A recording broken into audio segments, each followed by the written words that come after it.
Yeah, good morning, everyone. Thank you for coming. Thank you for coming to this session. Today we are going to be having um, a debate between. We're going to be having a debate between um, our two contestants here, Victoria Ochenehi from ABU Zaria and Odafe Gift from NDU, right? Nigeria Delta University. So the topic that we're going to be talking about is sex education mandatory? Is sex education mandatory? So that is the topic we're going to be talking about um, today. So we're going to be having our first speaker. He has 5 minutes to give us his opening speech. Then we'll have the second speaker also having a own 5 minutes to reply before we have question and answer session. And then they'll have 5 minutes each to recap, to make a roundup statement. So that's how that debate is going to go. So we're going to have the debaters introduce themselves. Odafe, introduce yourself. Okay. Good morning, moderator. Good morning, my co-debater and everyone listening to me, my fellow students and colleagues. My name is Odafe Okiogene. I'm a 400 level student of Nigeria Delta University.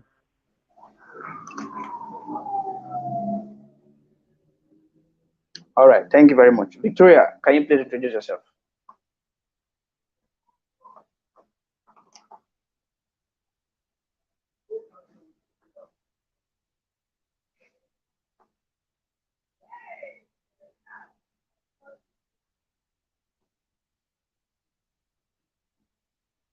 Victoria, we are waiting for you.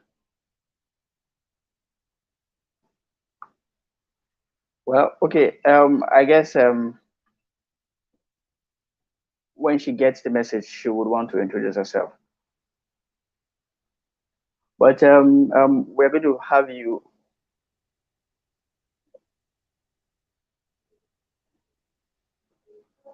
We're going to have you, Odafe, to give us your Please, first I opening can't remark. hear you. I don't know if the problem from my end.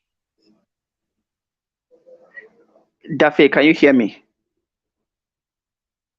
Yes, I can hear you, sir. I can hear you. All right, Victoria. I don't think that's my fault because Dafe can hear me. So, and then it takes you time to respond when we give a comment. I can't still hear So you. oh, I don't know. Maybe we may have to log out and come in. Let me kick you out and then you log in back. All right.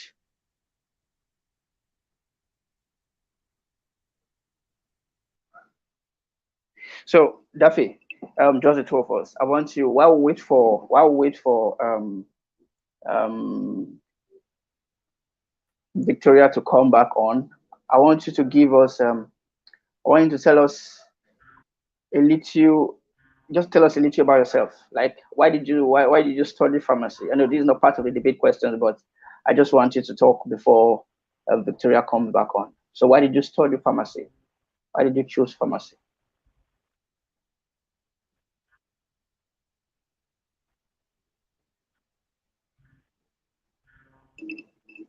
Odafe, can you hear me?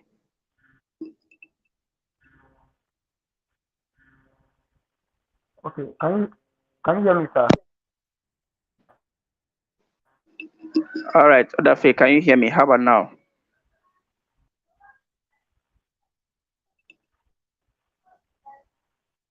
Wow, what's happening? What's happening?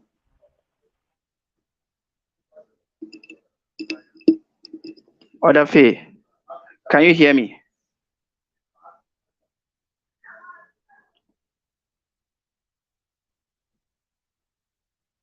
Odafe.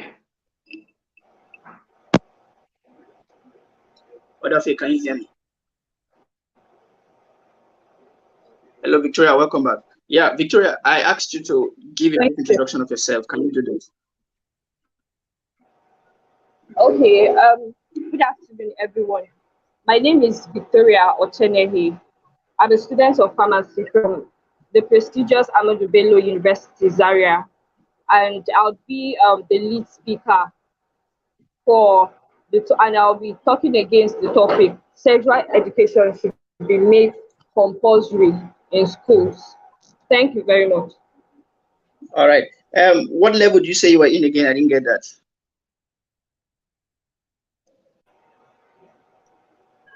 I'm a 400 level student. Okay. All right. So, Victoria. So we're going to have you give the opening comments. We're going to have you give your opening points before Odafe. Once it comes online now, you will start speaking. But before then, I just wanted to know why pharmacy? Why did you choose to study pharmacy? Sorry, I didn't get your question. Can you come again? Okay, the question is why did you choose to study pharmacy? Why? What was the passion about? Okay, that's a very tricky question. So, growing up, I'd always wanted to study medicine, actually. And Okay, but then my passion had always been to help people, majorly people who are okay, sick, so to speak, people who would need adequate health care. But then okay, along the way, I discovered myself, and then I felt pharmacy would give me the opportunity to do just more than to work just more than in the hospital, to work in other places, and then it will give me the opportunity to really touch lives, especially in my okay, immediate community. So that was why I opted for pharmacy. okay, okay. So you needed to touch lives, right? I didn't get your question. You needed to touch lives, right? Yes, majorly. Okay, all right. That's interesting. That's interesting. Okay, so I think Dafe is going to join us now. Dafe, welcome back. Can you hear me now?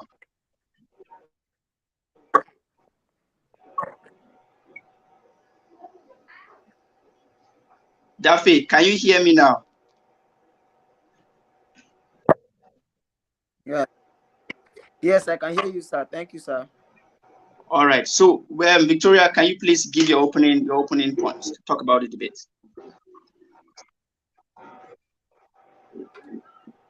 I can hear you. Um, can I ask a question before I proceed? All right, Victoria, go Yes, ahead. yes, I can hear you. I'm speaking against the topic. Should I go first? Yeah. Yes, you can go first. You can go first.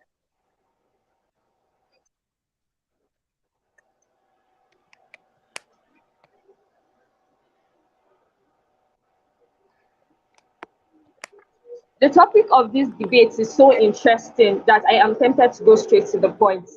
But before I proceed, I would like to give honor to whom honor is due. My judge, pharmacist Ezekiel, my co-debater, and my fellow pansites from different pharmacy schools in Nigeria. My name is Victoria Ochenehi. I'm a 400 level student of Ahmadu Bello University, Zaria, and I shall be speaking against the topic sexual education to be made compulsory in schools.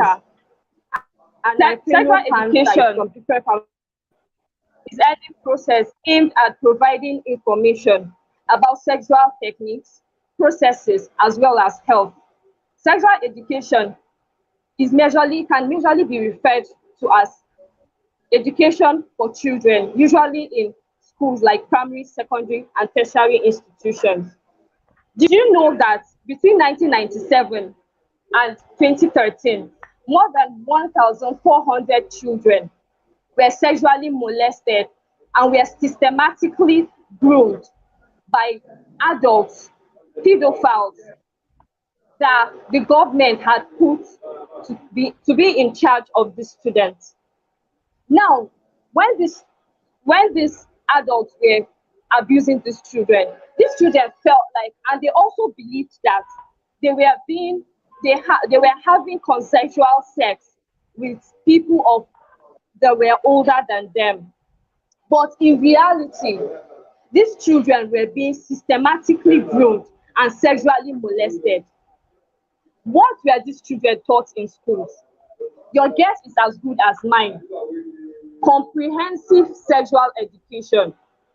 Had these children not been exposed to sexual education at a very young age, and had these children not been taught that sex was normal, they would have realized that what they were going through was indeed very alarming.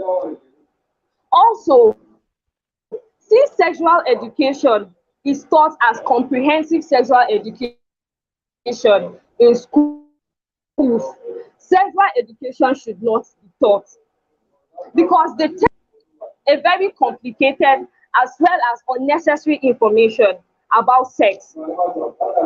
Now, according to the pediatricians in America, children undergoing comprehensive sexual education are most likely at the risk of being abused. Comprehensive sexual education almost always focuses on, and they are also obsessed on teaching children how to be how to engage in sexual acts and how to enjoy the act itself. Also, churches in Nigeria, most especially, as well as other religious institutions, are not they have what they termed as acceptable and unacceptable sexual acts. Now, teaching sexual education in schools in a secular manner would only indicate that sexual education would only indicate rather that sexual education is a norm, which does not necessarily sit with well various religious religious society in Nigeria, most especially. In addition, if parents are given the responsibility of giving Victoria, you their have 30 children seconds the left. adequate sexual education, if parents are given the responsibility to give their children the adequate education, so students as well as children they will get the knowledge they require at the proper time. With this point of mind, I hope I've been able to convince you that sexual education should not be made mandatory in schools. Thank you very much for All right, thank you very much, Victoria. Um, Odafe Gift, you have the floor. Okay, thank you so much, moderator. My name once again is Odafe Okiogene. I will be speaking for. That means I will be speaking for the topic, which is sex education should be mandatory. Now, sex education is just the process of sharing sexual information or information related to sexuality with a certain set of individuals. Okay. Now, sex education is currently being taught. Okay, it's currently being taught. But the question is now is should it be mandatory? Okay, the question is should it be mandatory? Now, the first reason why I think sex education should be mandatory is because when something is not made mandatory, it allows for misinformation. Okay, meaning that anybody could just do it. Okay, anybody could do it, and this allows for misinformation. Few years back, I think 2018, the state of Kentucky actually brought up something like this reinstate sex education into the curriculum of schools. But after the bill was passed over and over again, it was rejected. But over the years, about 7 states closely affiliated to Kentucky actually took off this bill and passed it, and it worked out for them. Okay, now if sex education is actually made mandatory, it will not just Odafe, make the whole Odafe, process. can you hear me? Yes, I can hear you, sir. Yeah, I paused your time. However, your voice is cracking and it's a system. There's something wrong with your connection. So is there anything you can use to rectify that? It wasn't doing like this when we started. Okay, can you hear me? It's still cracky. I don't know if you can. Somebody is complaining in the comment section, so that is why I Okay, let me actually have. disconnect. Let me disconnect and come back. Yeah, disconnect and come back. Okay, sir.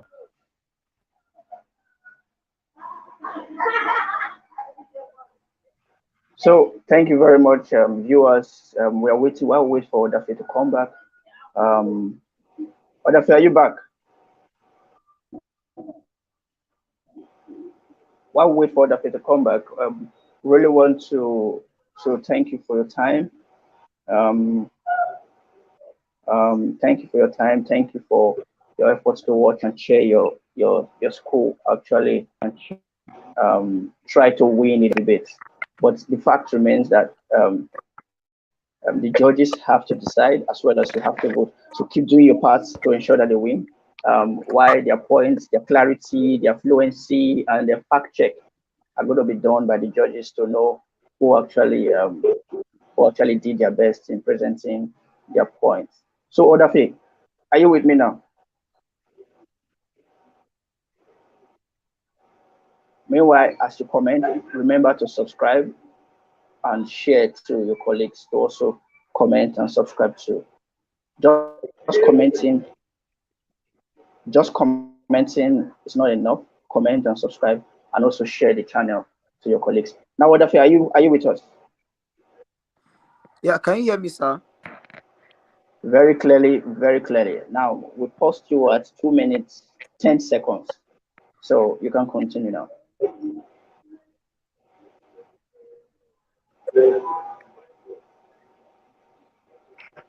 Odafe, hello.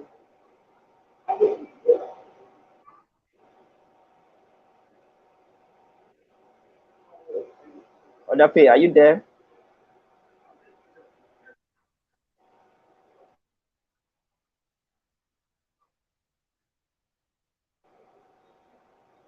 Hello, Odafe.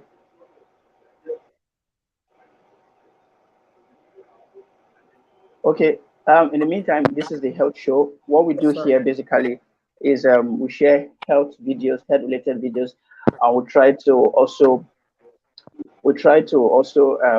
partner with health professionals, just like the way we are doing currently with doctors and nurses, and carry out different programs around currently in Edo states, but we're planning on stretching our efforts to other states. So if you're watching this video from wherever you are and you think you can be part of the health show, you can send me a message directly via the group chat.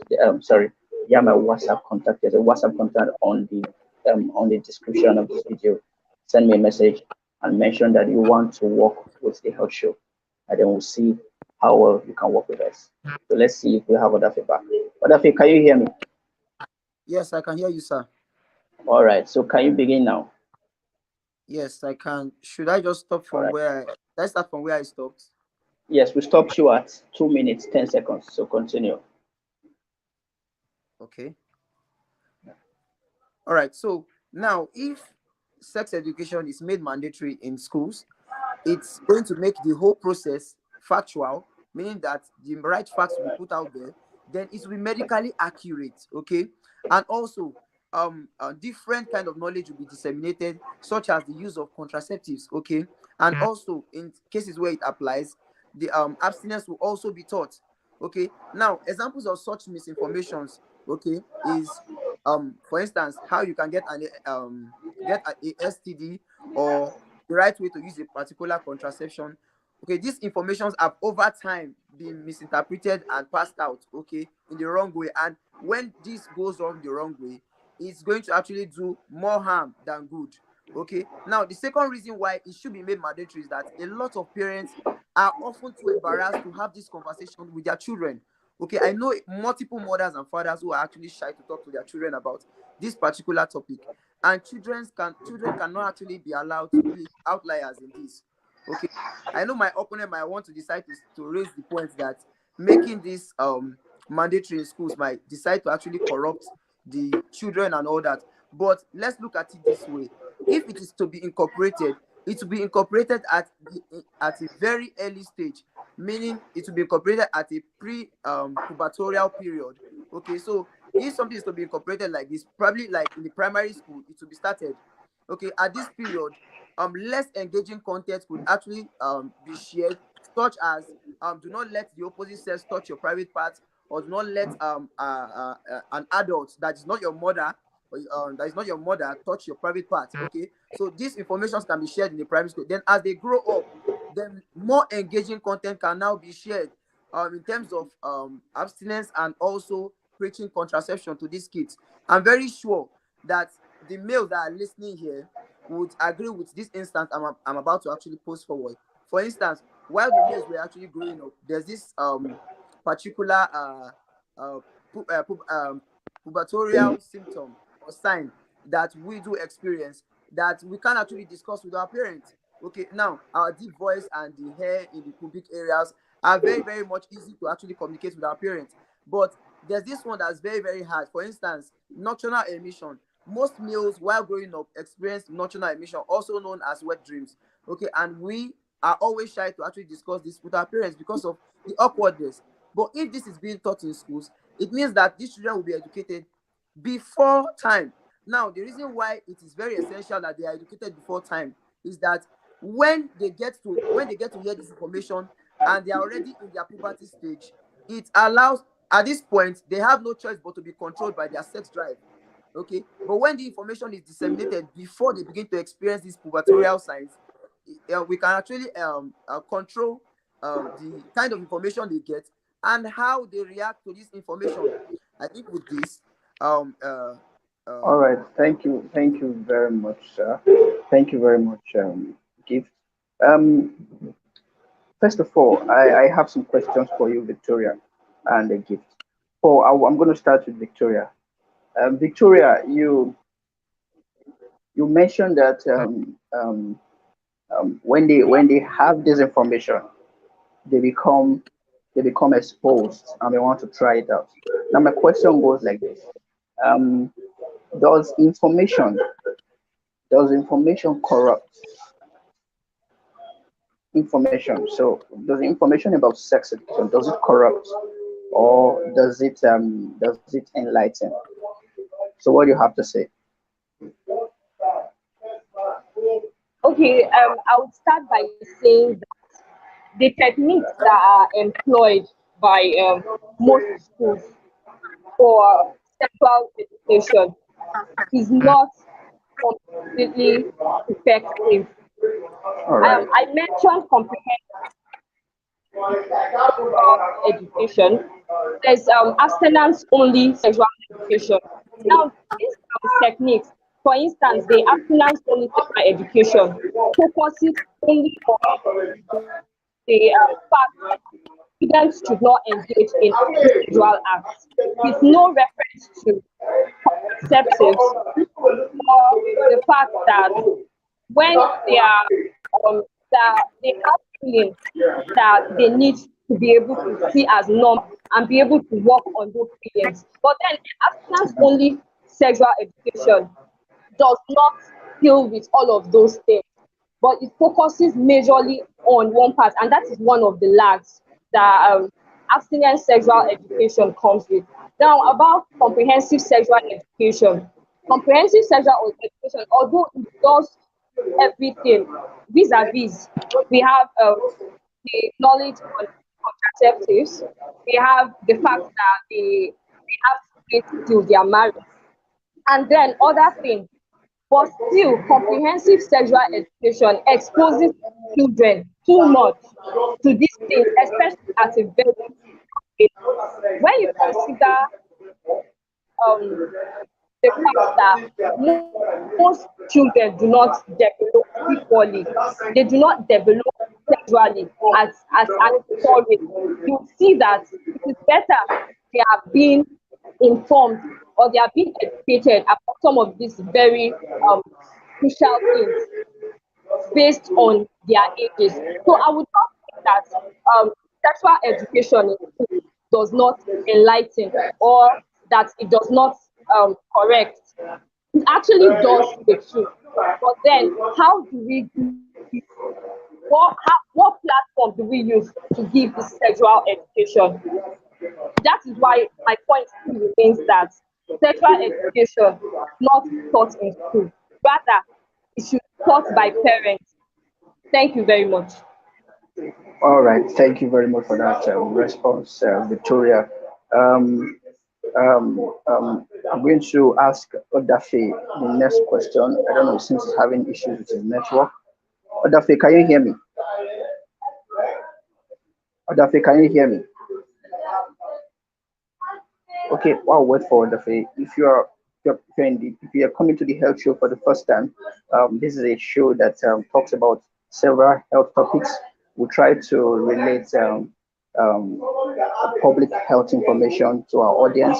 Our audience cut across health professionals, the public, medics, and even auxiliary health workers. So just in case you are here for the first time, subscribe, like, share, and then if you really want to partner with us, you want to join us, you want to be part of our team, you can easily send me a message via the WhatsApp link that is in the group description, and we'll see how we can collaborate together.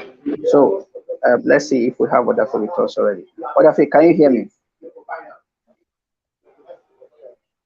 Okay, Odafe is not here yet. Victoria, I think I should just ask you my last question before the other can comes and then he answers the two. Now, um, if you are sent, this is a practical question. If you are sent to Victoria, can you hear me? If you are sent to Yes, I can hear you. Go on.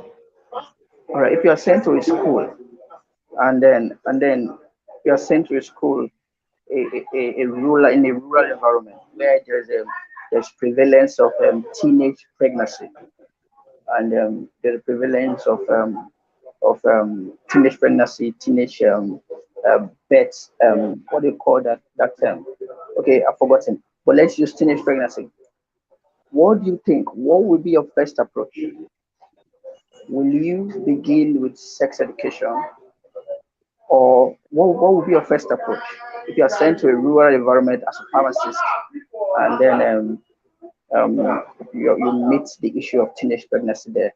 A lot of the teenage girls are pregnant for one reason or the other. What would be your first approach?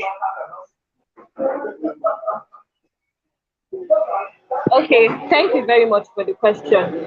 So, if Yeah, I'm set in a rural area with yeah, um, that we have so many that are pregnant. A fundamental yeah, problem there is that these teenagers are already exposed.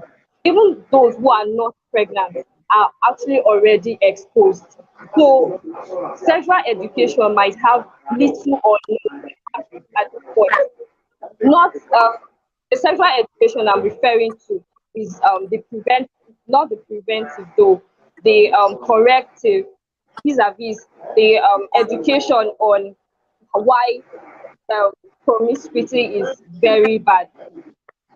Now, I think the best approach would be to educate these children on contraceptives, basically, because most of these children are already damaged. So, the major thing I would do is educate these children on contraceptives and ways to avoid pregnancy. And then I could also ask, especially for the younger ones, those who are still coming up, we also add sexual education, that's the preventive part of sexual education. Thank you very much. all right, thank you very much, Victoria. Thank you for your response. Daffy, I have two questions for you. Okay, Okay, now sir. there is a belief that information corrupts. Okay, um, I had an interaction with a patient many years ago. I think when I was still in my much early years of practice after graduating. And I sent the patient for a laboratory test. It was a funny experience. To cut a long story short, the patient did not know how to masturbate because he needed a sperm sample for the lab. Now, on my personal interaction with that patient, because he has never even thought about it and he does not know anything about it. Now, opposed to what you are thinking or what you are defending right now, teaching, giving sex education, most of all these informations are going to be out there in the classroom for the students. What do you have to say about the fact that you will be exposing or bringing out sensitive information to these students too early when you give them information about sex? So, what do you think about that?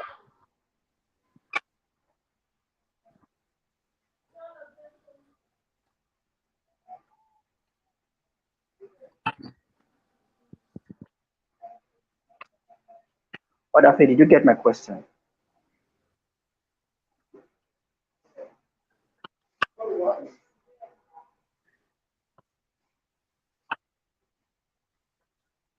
Victoria, can you hear me?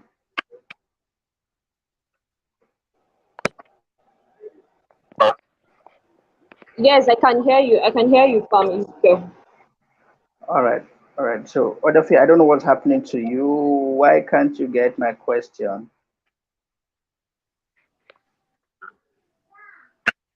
So, I just removed him. Let me see if he joins back, if it can help refresh his network so that he can respond to that question. Thank you for your patience, Victoria. We'll soon be done with the session. Once you respond to his question, you have the opportunity to ask yourselves one question each. And once you're done with that, we'll end the session. We'll send the links to judges who are not online currently. And once they watch, they'll send in their scores for the two of you. So if you are here for Victoria or Odafe, the only thing you are required to do is not just type anything on the comment, but type the name of their schools. So I think Victoria is from our ABU Zaria, or Odafe is from NDU. So type the name of their schools in the comments. Type it once, and that's all. You're not supposed to repeat the comments. Just type it once. If you type any other comments where their name do not appear in your sentence, it will not be counted because we really don't know who you are supporting. So ensure you type the comments, the name of the school, and click the subscribe button, turn on the notification bell. And if you're here for the first time and you really want to partner with the Head Show, reach out to me via the WhatsApp link in the description, and we'll be able to see how we can partner together. So we'll just use the next 1 minute to wait for Dafe, and if he does not come, we will have to end the session without his response. Let us wait.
All right, Odafe, Sir, can you hear can me? you hear me?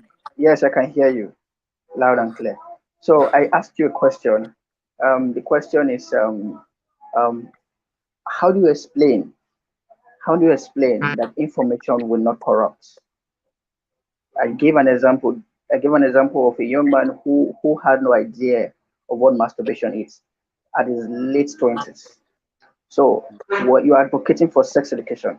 Now, when you are teaching for sex education, you are going to expose this information to young minds. You're going to tell them what sex is. You're going to tell them what all of these things are mentioned. So how do you think these informations are not going to corrupt their minds? okay. Sir, first of all, in attempt to answer your question, I would like to note this fact that your patient was not a child in a primary school or a secondary school, that patient is actually an adult, and that test you actually recommended is probably uh, a semen viability test that you sent the Yeah. patient for. Now, now that patient is probably an adult and in marriageable age, okay, and that patient has has a mind of his own to actually decide if a particular information is the right thing to do or not. That's the first. Then, in answering your question, I would like to say that information about sex education does not actually corrupt. Now, how it is being disseminated and the counseling that follows is what matters. Now, before time, this sex education has not been made mandatory. Even till now, it's not mandatory. But I would like you to know that 40% of sexually abused teenage girls aged from 14 to 19 have at least one STDs. You can go check. Then also, young adults from 15 to 24 account for more than half of all reported cases of chlamydia and gonorrhea. I actually work in a community pharmacy, and a lot of patients that do come for test results with STDs fall within this range. Now, information is not even being made mandatory, and we're experiencing this kind of a thing. So, whether we share the information or not, people will still find it because we are in a global world. Okay, we are in a global world, and they will still find this information on the internet. You can just be scrolling on something on the internet, and something will just pop up, and you get an information that you do not even want in the first place.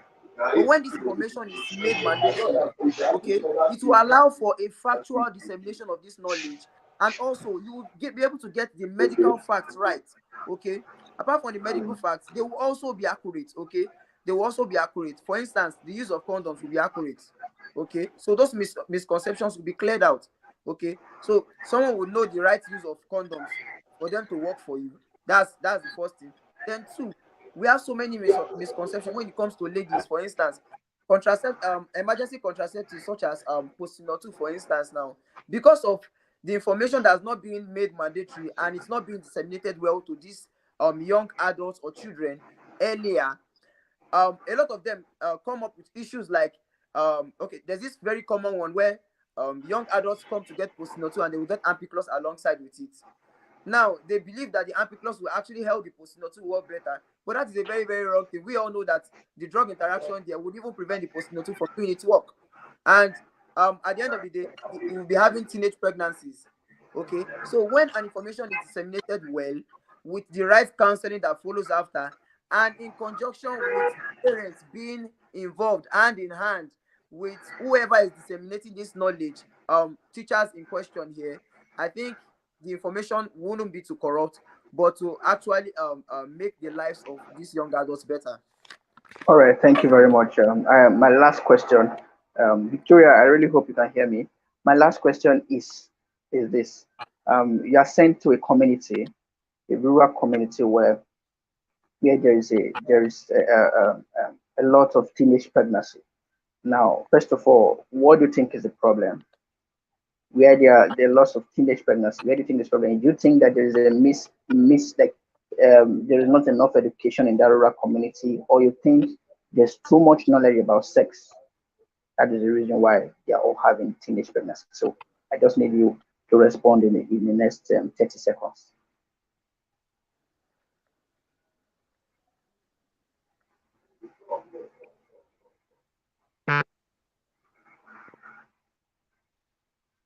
Did you hear my question, Odafe? Yes, I can hear your question, sir. All right, so I need to respond. Okay. Now, one thing I would like you all to know is that kids experiment a lot, especially teenagers. Okay, when all the ravaging hormones begin to set in, okay, at that heightened point of our sex drive, without any knowledge at all, there's bound to be experimenting.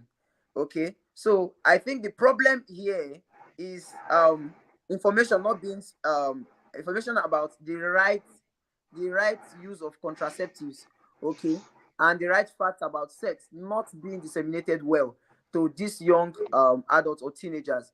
Okay, for instance, let me cite. Can I, sir, can I cite a very common instance? Yes, Can I cite an instance, sir?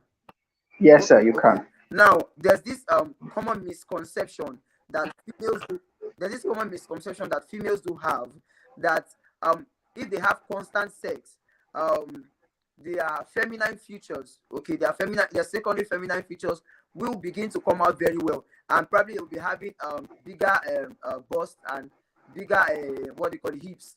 Okay, now this misconception can, in a society like this, it can actually be the drive for sex for the females, because they would want to look like their friends. For instance, now we have a girl that does not have this endowment, and she wants to look like a friend that has the same thing, and that way she will just begin to do the thing in hopes that she will be like a friend. So this information not being spread in the right way to clear out this misconception could actually be the cause of teenage pregnancies like this. And also, if they are being taught on the proper use of contraceptives, then we will not even be having teenage pregnancies to contend with in the first place. All right, all right. Thank you very much for that gift. Unfortunately, we actually planned that the both of you will be able to ask yourself questions, but I don't think Victoria is currently available, and your network is not really that strong enough to entertain the two of you on the channel at the same time. So we'll call it a day here. I really appreciate you for your time. You will get feedback from us once the other two judges finish watching this session. So you can get your fans to vote for you while before the judges send their results in. So once they do, I will end. I will close the comment section so nobody will be able to vote. Maybe before the end of today or tomorrow, I'll just let you know. But as far as people can still comment, know that voting is still going on. Once anybody can come here and still comment, know that voting is still going on. But once comment stops, whenever you come here and see that you can no longer comment, know that the voting has stopped. All right. Thank you very much, Odafe. Thank you very much, my listeners. Remember to subscribe, like, and share this video. Have a great night. Bye bye.